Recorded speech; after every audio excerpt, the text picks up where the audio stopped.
Ninakusalimu kwa jina lipitalo majina yote. Hili si jina la mtu awaye yote, bali ni jina la Bwana wetu Yesu Kristo. Ninakualika katika mfululizo wa masomo ya kesha la asubuhi kwa mwaka wa 2026. Hii ni Februari 22, mada ikisema Mungu ananijali. Tuombe. Mtakatifu, mtakatifu Baba yetu uliye mbinguni, masaa ya asubuhi tunaalika uwepo wako uende pamoja nasi. Tupatie kuelewa haya tujifunzayo katika jina la Yesu, amina. Mada ya leo imejengeka katika kitabu cha Isaya 41 aya 10. Neno la Mungu linasema, usiogope, kwa maana mimi nipo pamoja nawe. Usifadhaike, kwa maana mimi ni Mungu wako. Nitakutia nguvu, naam, nitakusaidia. Naam, nitakushika kwa mkono wa kuume wa haki yangu. Bwana yu katika mawasiliano hai na kila sehemu ya milki yake kubwa. Anaonyeshwa akijishusha kuielekea dunia na wakazi wake. Anasikiliza kila neno linalotamkwa, anasikia kila kilio, anasikiliza kila ombi, anaangalia kwa makini mienendo ya kila mtu. Mungu daima amekuwa akiwaangalia na kuwatunza watu wake. Yesu aliwafundisha wanafunzi wake kwamba kiasi cha umakini wa Mungu kinachotolewa kwa kusudi lolote kinalingana na kiwango kilichotolewa katika uumbaji wa Mungu. Alielekeza fikra zao kwa ndege wa angani. Alisema, hakuna shomoro anayeanguka chini bila Baba yetu wa mbinguni kujua. Na ikiwa shomoro mdogo anajaliwa naye hivyo, hakika roho za wale ambao Kristo alikufa kwa ajili yao ni za thamani machoni pake. Thamani ya mwanadamu, makadirio ambayo Mungu anaweka juu yake, yanafunuliwa katika msalaba wa Kalvari. Rehema na upendo wa Mungu kwa jamii iliyoanguka havijaacha kuongezeka, wala havitakoma kuwaelekea watu wake duniani. Ni kweli kwamba maudhi yatakuja. Tunapaswa kutarajia dhiki, lakini tunapaswa kuweka kila kitu, kikubwa na kidogo, kwa Mungu. Yeye hashangazwi na wingi wa malalamiko yetu, wala hashindwi na uzito wa mizigo yetu. Uangalizi wake kwa kanisa unaendelea mpaka kwa kila kaya na humzunguka kila mtu. Anajali katika shughuli zetu zote na huzuni zetu.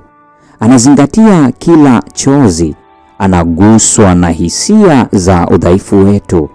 Mateso na majaribu yote yanayotupata hapa yanaruhusiwa ili kutimiza makusudi ya upendo wake kwetu, ili tuweze kuwa washirika wa utakatifu wake, na hivyo kuwa washiriki katika ule utimilifu wa furaha unaopatikana katika uwepo wake. Hii ni Februari 22, mada ikisema Mungu anajali. Na huo ndio mwisho wa tafakari ya somo hili siku ya leo. Mungu atubariki sote na nikutakia wakati mwema.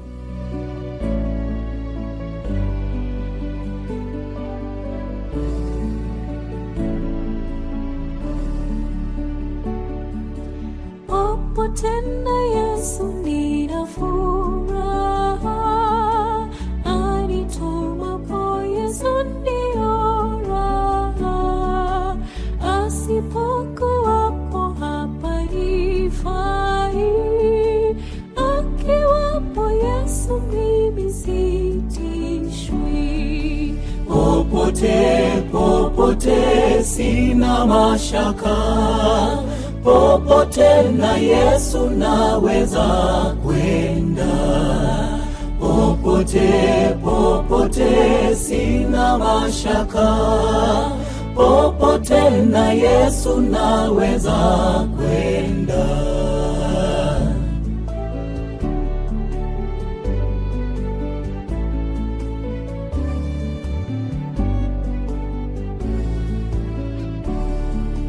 Akiwapo Yesu si peke yangu, na nijapo tupo akali wangu, ajapo niongoza njia mbaya, niwapo Ona Yesu na shukuria. Popote, popote sina mashaka, popote na Yesu naweza kwenda.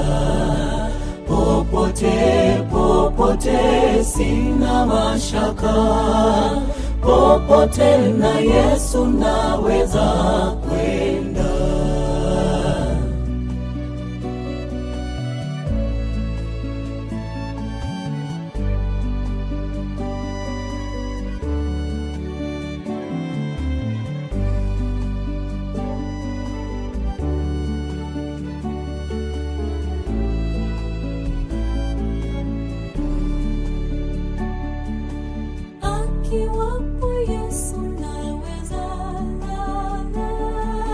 Naweza pumzika hata kiyama, kisha nitakwenda kwake milele. Akiwapo Yesu furaha tele. Popote, popote sina mashaka, popote na Yesu naweza kwenda. Popote, popote sina mashaka, popote na Yesu naweza kwenda. Popote, popote sina mashaka, popote na Yesu naweza kwenda.